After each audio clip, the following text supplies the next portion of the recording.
Hello students, ITI electrical ज्ञान channel में आप सभी का स्वागत है। आज मैं आप लोगों के लिए MCQ क्वेश्चन का सेट लेकर के आया हूं और यह MCQ क्वेश्चन जो है आप लोग जैसा कि जानते हैं कि आप लोगों का ऑनलाइन एग्ज़ाम जो है वो CBT एग्ज़ाम होता है, कंप्यूटर बेस्ड एग्ज़ाम होता है और इसमें जो है सभी ऑब्जेक्टिव क्वेश्चन रहते हैं और यह आप लोगों का एग्ज़ाम जो है 8 अगस्त से होने वाला है।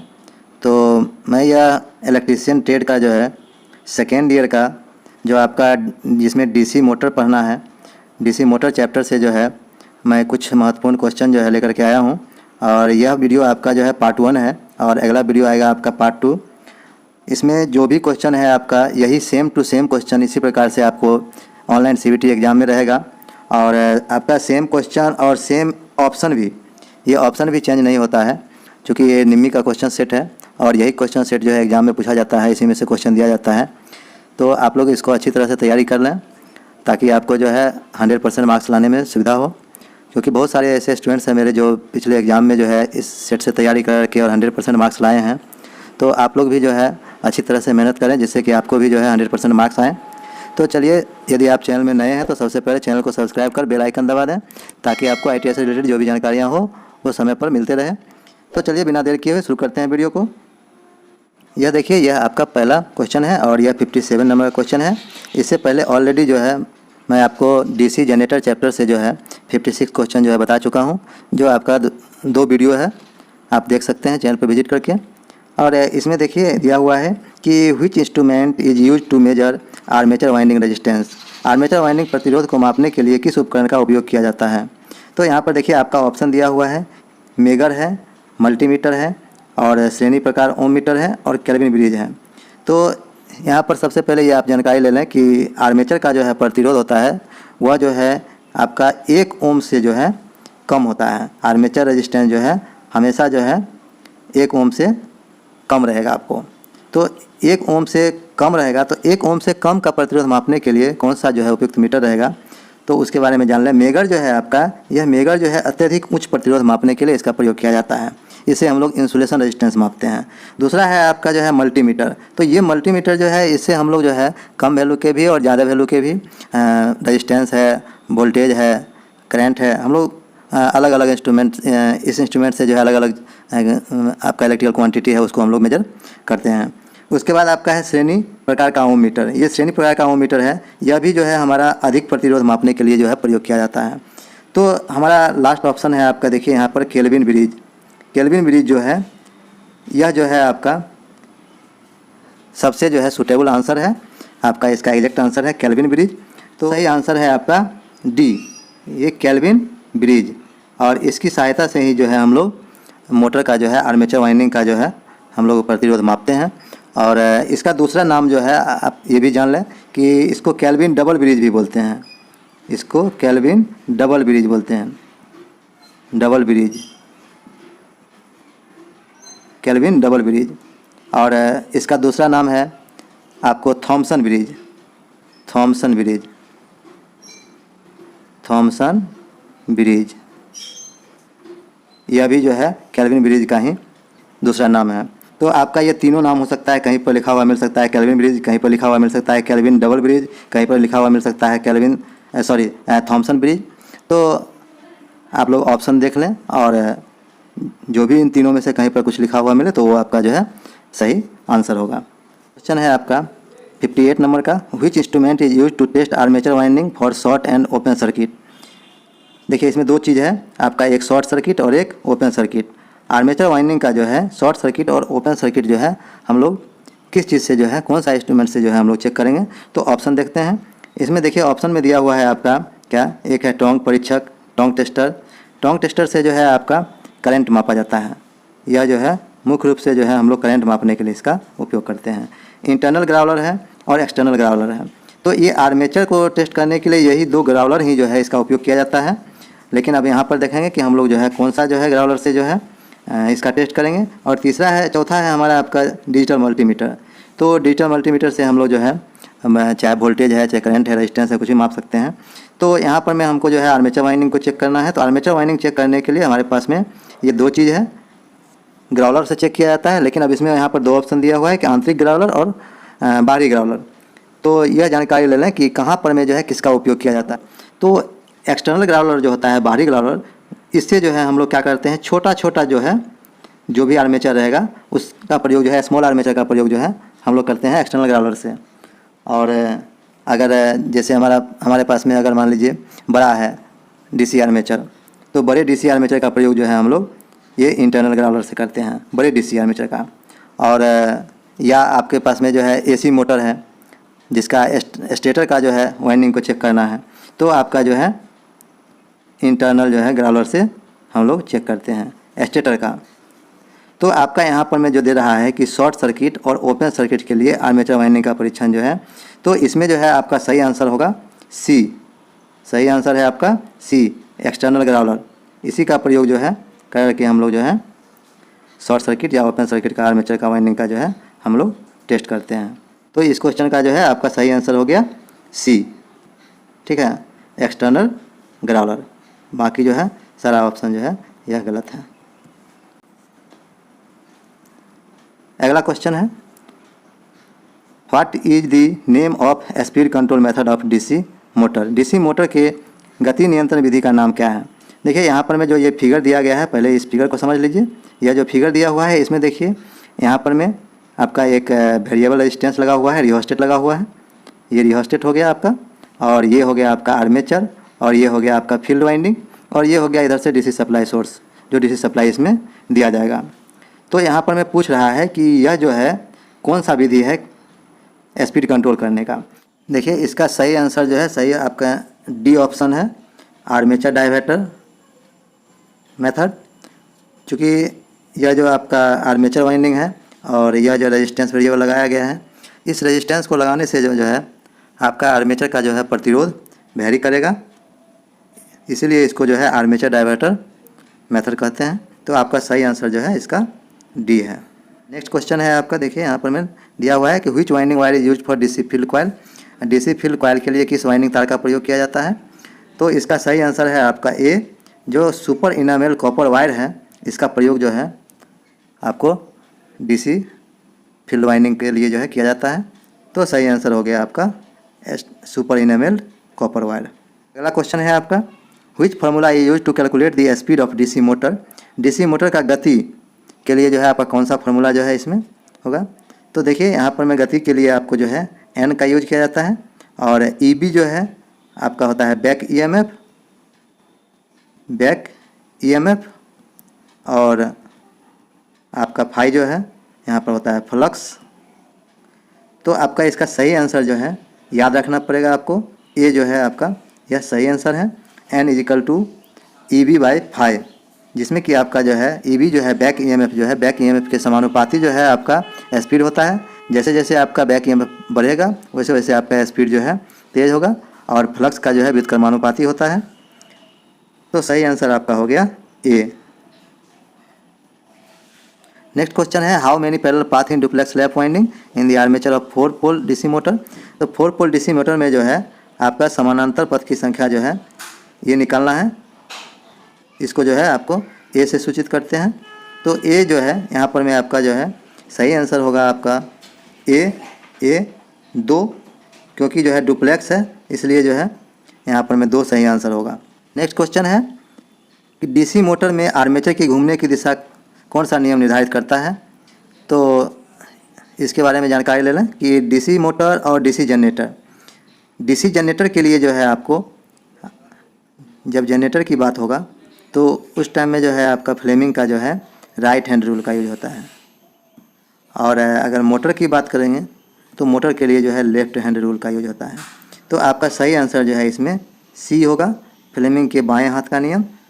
इसके द्वारा जो है हम लोग डीसी मोटर का जो है रोटेशन जो है हम लोग मालूम करते हैं कि कौन सी दिशा में जो है घूमेगा। तो सही आंसर जो है आपका सी है। नेक्स्ट क्वेश्चन है आपका 64 number, what is the name of DC motor. जो यह फिगर में दिखाया गया है, इस फिगर से जो है आपको पहचानना है कि यह कौन सा जो है डीसी मोटर है। तो डीसी मोटर जो है आप लोग पढ़े हैं कि 3 प्रकार का होता है, DC series motor, DC shunt motor और डीसी कंपाउंड मोटर।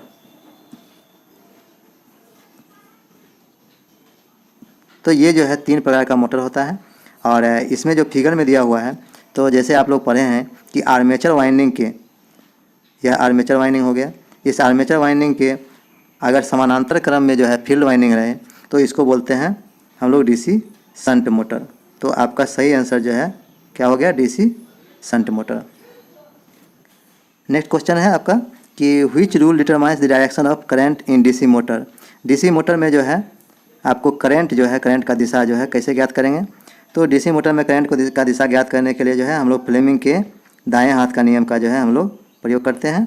तो सही आंसर हो गया आपका D. What is the formula to calculate the current taken by DC motor. DC motor का जो है आर्मेचर के द्वारा जो है करंट जो है कितना लिया जा रहा है उसको जो है निकालने का फार्मूला। तो इसका जो है सही आंसर है आपका सी। देखिए आई ए का मतलब होता है armature resistance, sorry armature current. I A का मतलब हो गया आर्मेचर करंट।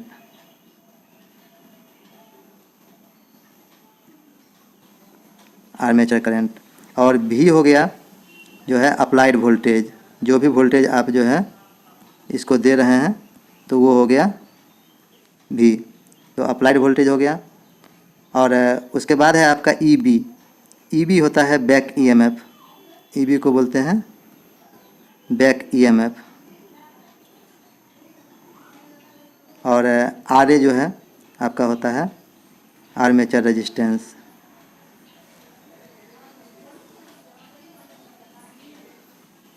तो सही आंसर जो है आपका सी है, इसको याद रखना पड़ेगा फार्मूला, क्योंकि आई बराबर होता है वी बटा आर। और भी जो है जो अप्लाई किए वोल्टेज वो, और जो बैक ईएमएफ उसके द्वारा उत्पन्न हुआ।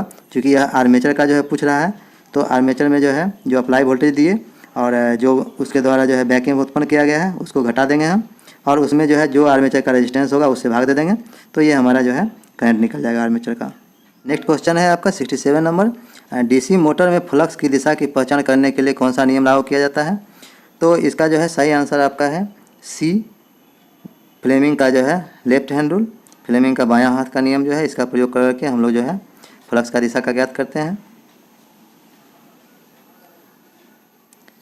नेक्स्ट क्वेश्चन है आपका 68 number. Name the type of DC motor. जो फिगर में दिखाया गया है इस फिगर को देख करके आपको जो है पता करना है कि यह किस प्रकार का डीसी मोटर है। तो यहाँ पर में देख लीजिए, आपको यह आर्मेचर वाइंडिंग हो गया, यह आपका जो है फील्ड वाइंडिंग हो गया, और यहाँ पर में एक और फील्ड वाइंडिंग हो गया। तो यहाँ पर में 2 फील्ड वाइंडिंग है, यह भी फील्ड वाइंडिंग है और यह भी फील्ड वाइंडिंग है। तो जैसे ही 2 फील्ड वाइंडिंग हो गया तो आपका जो है सीरीज नहीं होगा, शंट नहीं होगा। तो आपका जो है अब ये 2 ऑप्शन बच गया आपको, लॉन्ग शंट कंपाउंड मोटर और शॉर्ट शंट कंपाउंड मोटर। तो इसमें जो है आपका सही आंसर जो है आपका डी होगा, शॉर्ट शंट कंपाउंड मोटर। क्योंकि देखिए इसका जो शंट है, जो आर्मेचर के जो पैरेलल में जो लगा हुआ है, यह शंट, यह जो है केवल आर्मेचर वाइंडिंग के पैरेलल में लगा हुआ है, इसलिए इसको बोलते हैं short shunt. What is the formula to calculate back EMF in a DC motor. DC motor में जो है बैक ईएमएफ निकालने का जो है क्या फार्मूला है। देखिए डीसी मोटर में ईएमएफ हिंदी में जो है गलत लिख दिया है, डीसी मोटर में ईएमएफ और अंग्रेजी में देखिए लिखा है बैक ईएमएफ।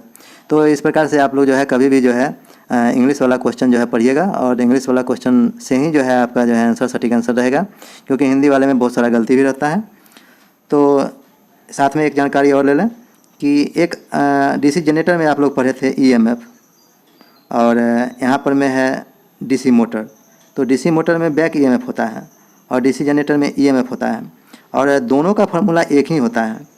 और यह फार्मूला जो है याद रख लें, phi Z N P by 60A, यह जो है फार्मूला होता है, चाहे वो मोटर के लिए हो चाहे वो जनरेटर। तो आपका ये 69 नंबर क्वेश्चन का जो है सही आंसर हो गया सी, ई बी बराबर phi Z N P by 60A, यह फार्मूला है, याद रख लीजिएगा।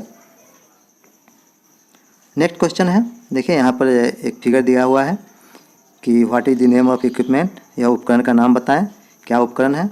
तो यह जो उपकरण दिया हुआ है, यह उपकरण जो है आपका ग्राउलर का फिगर है। तो मेगर तो नहीं होगा, आंसर गलत है। अर्थ रेजिस्टेंस भी नहीं होगा, ये भी गलत है।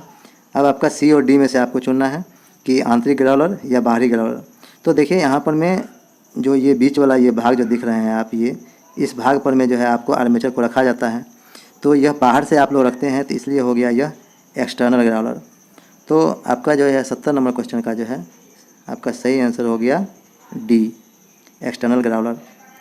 और जब अंदर में रख कर के जो है चेक किया जाता है तो वो कहलाता है इंटरनल ग्राउलर। तो सही आंसर हो गया आपका बी। नेक्स्ट क्वेश्चन है आपका, what is the name of winding if coil pitch is less than pole pitch. यदि कॉइल पिच जो है पोल पिच से जो है कम है तो वाइंडिंग का नाम क्या है। 71 नंबर क्वेश्चन है और इसका सही आंसर होगा आपका डी, शॉर्ट कॉर्डेड वाइंडिंग। इसमें क्या होता है कि देखिए, अगर जो है आपका कॉइल पिच और पोल पिच दोनों बराबर रहता है तब कहलाता है फुल पिच वाइंडिंग। और यदि कॉइल पिच और पोल पिच में जो है हाफ होता है तो उस टाइम में कहलाता है हाफ पिच वाइंडिंग। और यदि जो है कॉइल पिच जो है आपका पोल पिच से अधिक होता है तब कहलाता है लॉन्ग कॉर्डेड वाइंडिंग। तो यहाँ पर में जो है क्लियर लिखा हुआ है कम है, तो इसके लिए जो है आपका शॉर्ट कॉर्डेड वाइंडिंग जो है डी जो है आपका सही ऑप्शन है और सही आंसर हो गया डी। नेक्स्ट क्वेश्चन है आपका 72, what is the purpose of series resistance connected with holding coil in a DC 4 point starter. देखिए, डीसी के लिए जो है आप लोग पढ़े हैं कौन कौन सा स्टार्टर होता है। तो डीसी में जो है आपका 3 स्टार्टर होता है, 1, 2 और 3। पहला स्टार्टर होता है 2 पॉइंट स्टार्टर, दूसरा स्टार्टर होता है 3 पॉइंट स्टार्टर और चौथा स्टार्टर होता है 4 पॉइंट स्टार्टर। तो 4 पॉइंट स्टार्टर में जो है एक जो है रजिस्टर लगा हुआ रहता है सीरीज में। तो वो क्यों लगाया जाता है, उसको लगाने का उद्देश्य क्या है। तो इसका जो है सही आंसर है आपका A, limit the current of holding coil. जो आपका जो होल्डिंग कॉइल है उसका जो है करंट को जो है लिमिट करता है। इस रेजिस्टेंस लगे रहने से जो है आपका जो है उस कॉइल पे कोई इफेक्ट नहीं पड़ता है। तो सही आंसर आपका हो गया ए, याद रखिएगा। नेक्स्ट क्वेश्चन है आपका कि which speed control method of DC series motor is used for electric train. Electric train में जो है डीसी सीरीज मोटर का जो है प्रयोग किया जाता है और इसमें जो है स्पीड कंट्रोल को जो कंट्रोल करने के लिए, स्पीड को कंट्रोल करने के लिए जो है हम लोग कौन सा मेथड अपनाते हैं, इसके बारे में पूछा गया है। तो देखिए, खास करके जो है डीसी सीरीज के लिए जो है हम लोग फील्ड डाइवर्टर मेथड जो है यूज करते हैं। तो सही आंसर जो है आपका ए हो गया, ए आंसर हो गया। इसको याद रखिए कि जब भी देखिए कहीं पर में अगर सीरीज मोटर की बात रहे तो खास करके जो है आपका इलेक्ट्रिक ट्रेन में जो है तो यहाँ पर में फील्ड डाइवर्टर मेथड का जो है प्रयोग किया जाता है। नेक्स्ट क्वेश्चन है, why the shunt field coil is connected in series with holding coil in DC 3 point starter. Shunt field coil को जो है डीसी 3 पॉइंट स्टार्टर में होल्डिंग कॉइल के श्रेणी में जो है क्यों जोड़ा जाता है। तो इसका जो है सही आंसर जो होगा आपका डी आंसर है, protect the motor in case of open in shunt field. जब जो है आपका जो है शंट फील्ड जो है ओपन हो जाएगा उस कंडीशन में जो है आपको जो है मोटर का जो है सुरक्षा का प्रदान करेगा। इसके लिए जो है 3 पॉइंट स्टार्टर में जो है होल्डिंग कॉइल के सीरीज में जो है फील्ड कॉइल लगाया जाता है। नेक्स्ट क्वेश्चन है आपका 75 में कि डीसी मिश्रित मोटर में आर्मेचर धारा दिशा को बदलकर केवल घूर्णन की दिशा क्यों बदल दी जाती है। देखिए, ऐसे डायरेक्शन चेंज करने के लिए आर्मेचर या फील्ड में से किसी का भी जो है आप करंट का दिशा बदल करके आप जो है उसका स्पीड को चेंज कर सकते हैं, उसके घूमने की दिशा को बदल सकते हैं। लेकिन यहाँ पर में जो है दिया गया है कि केवल जो है हम लोग आर्मेचर का ही दिशा जो है क्यों बदलते हैं। तो इसका सही आंसर है आपका जो है B, maintain motor characteristics. Motor का जो है कोई भी विशेषता जो है हमारा चेंज नहीं हो, इसके लिए हम लोग जो है केवल उसका आर्मेचर का धारा का दिशा जो है बदलते हैं। तो सही आंसर हो गया आपको बी। अगर इसमें फील्ड का दिशा बदल दीजिएगा तो मोटर का जो है कैरेक्टरिस्टिक्स चेंज हो जाएगा, क्योंकि आपका अलग अलग पढ़े हैं, आप कम्युलेटिव पढ़े हैं, आप डिफरेंशियल पढ़े हैं। तो दिशा अगर बदल देने से जो है आपका जो है उसका प्रॉपर्टी जो है चेंज हो जाएगा। इसलिए जो है हम लोग फील्ड का दिशा जो है नहीं बदलते हैं, केवल जो है हम लोग आर्मेचर वाइंडिंग का दिशा जो है करंट का दिशा हम लोग बदलते हैं। नेक्स्ट क्वेश्चन है आपका, which speed control method offers below normal speed in DC shunt motor. जो नीचे जो भी कंट्रोल विधि जो दिया गया है तो इसमें जो है हम लोग सामान्य से जो है कम स्पीड प्राप्त करने के लिए जो है हम लोग कौन सा विधि का जो है उपयोग करते हैं। तो सही आंसर है आपका C, armature control method. Armature control method में जो है हम लोग का क्या होता है कि जो नॉर्मल स्पीड है उससे हम लोग कम स्पीड जो है प्राप्त कर सकते हैं, समान गति से जो है हम लोग नीचे इसमें जो है प्राप्त कर सकते हैं। तो सही आंसर हो गया आपका सी। नेक्स्ट क्वेश्चन है कि उद्योगों में डीसी मोटर्स को शुरू करने के लिए कौन सा स्टार्टर का जो है प्रयोग किया जाता है। Why starter are required to start DC motor industries में जो है क्यों हम लोग जो है स्टार्टर लगाते हैं। तो इसका जो है सही आंसर है कि रिड्यूस दी आर्मेचर करंट को जो है कम करने के लिए जो है हम लोग स्टार्टर का प्रयोग करते हैं, क्योंकि मोटर जानते हैं हम लोग कि स्टार्टिंग में जो है हमारा ज़्यादा करंट लेता है, स्टार्टिंग टॉर्क जो है ज़्यादा चाहिए, इसके लिए जो है आर्मेचर जो है ज़्यादा करंट लेगा और उस कंडीशन में हमारा आर्मेचर वाइंडिंग जल सकता है। इसलिए हम लोग जो है सीरीज में उसको जो है स्टार्टर लगा देते हैं और आर्मेचर वाइंडिंग के सीरीज में जो है हमारा रेजिस्टेंस हो जाता है और हमारा मोटर सुरक्षित रह जाता है। नेक्स्ट क्वेश्चन है which insulating material belongs to class B insulation. कौन सी कुचालक सामग्री जो है श्रेणी बी के कुचालक की है। तो इसका सही आंसर जो है फाइबर ग्लास होगा। नेक्स्ट क्वेश्चन है आपका 79। देखिए what is the temperature value of class F insulation. अलग अलग श्रेणी का जो है आपका इंसुलेशन होता है, जिसमें जो है क्लास एफ श्रेणी के लिए पूछा जा रहा है। तो ये आपको याद रखना पड़ेगा, ठीक है। इसका जो है सही आंसर जो है आपका डी है, 155 डिग्री। नेक्स्ट क्वेश्चन है 80 number which type of DC motor is use for constant speed drive. देखिए यहाँ पर में जो है हम लोगों को एक समान जो है निरंतर जो है हम लोग एक स्पीड चाहिए, कांस्टेंट स्पीड चाहिए। तो इसके लिए हम लोग जो है कौन सा डीसी मोटर का जो है प्रयोग करेंगे। तो इसका सही आंसर है आपको शंट मोटर। जहाँ पर भी आपको पूछे कि कांस्टेंट स्पीड चाहिए तो वहाँ पर में आप जो है डीसी शंट मोटर का यूज करें। तो सही आंसर हो गया DC shunt motor, B answer. Next question है कि which type of DC motor is used in elevator. Elevator में जो है कौन सा जो है डीसी मोटर का जो है प्रयोग किया जाता है।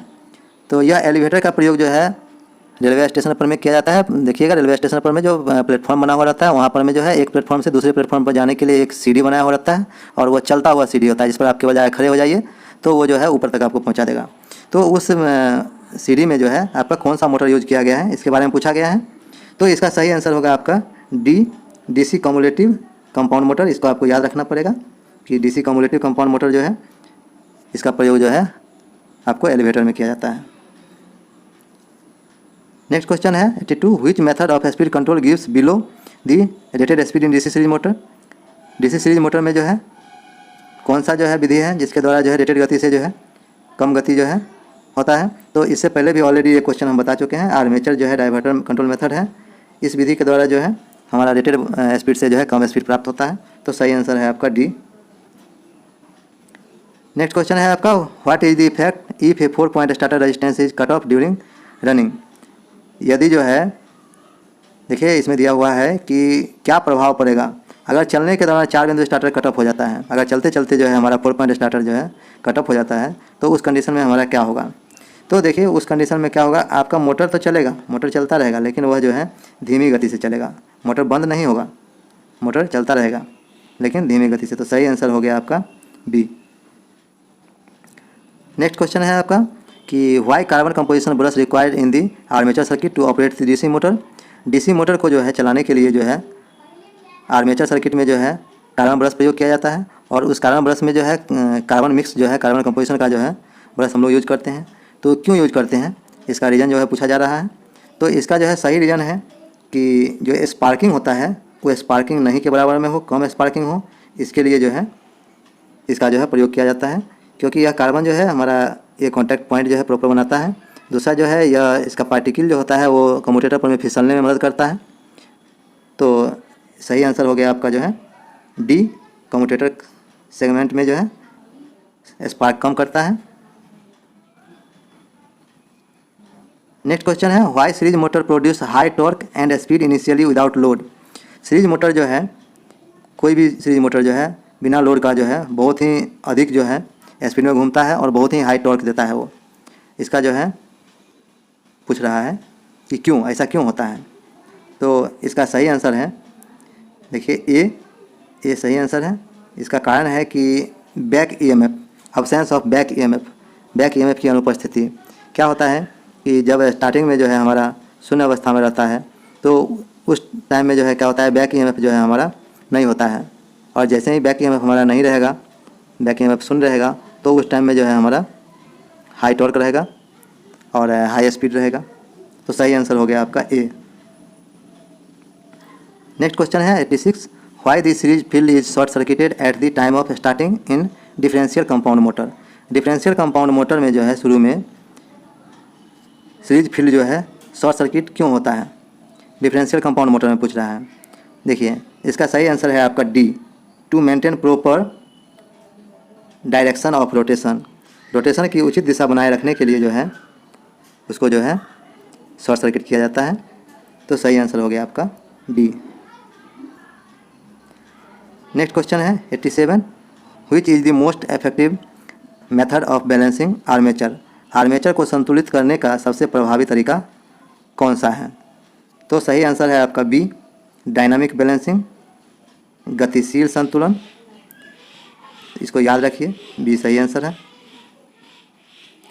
नेक्स्ट क्वेश्चन है आपका 88, which material is used for starting resistance of DC starter.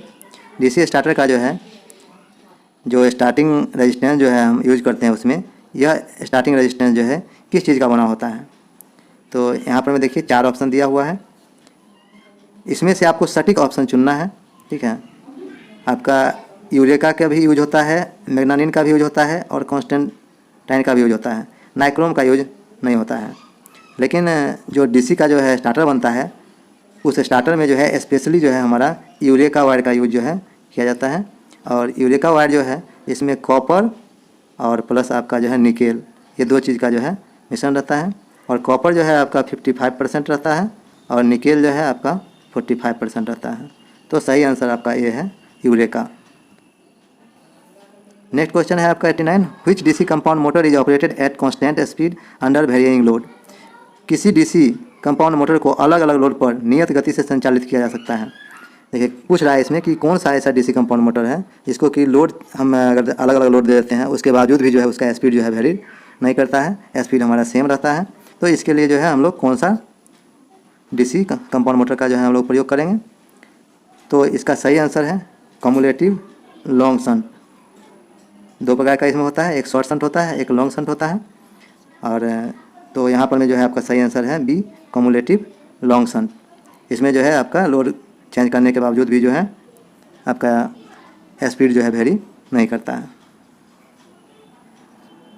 Next question है आपका और ये लास्ट क्वेश्चन है इस सेट का, इस वीडियो का। अगला वीडियो में जो है फिर इससे आगे का क्वेश्चन रहेगा पार्ट 2 में। और इसमें देख लीजिए क्या क्वेश्चन है। तो how no volt coil is connected in 3 point starter with DC shunt motor. DC shunt motor के साथ 3 पॉइंट स्टार्टर में नो वोल्ट कॉइल कैसे जुड़ा हुआ रहता है। तो इसका सही आंसर जो है देखिए हमेशा जो है यह सीरीज में ही जुड़ता है। तो सही आंसर है यहाँ connected in series with shunt field, shunt field के साथ जो है श्रेणी में जुड़ा हुआ है। तो डी आंसर जो है आपका सही है। तो इस प्रकार से आपको जो है आज टोटल इस सेट में जो है 34 क्वेश्चन हो गया। और नेक्स्ट आपका जो है इससे बचा हुआ भाग जो है अगले पार्ट 2 में जो है आपको बताएंगे। तो यदि आप लोगों को यह उपयोगी लगे तो वीडियो को एक बार लाइक कर दीजिए। मिलते हैं अगले वीडियो में। Thank you.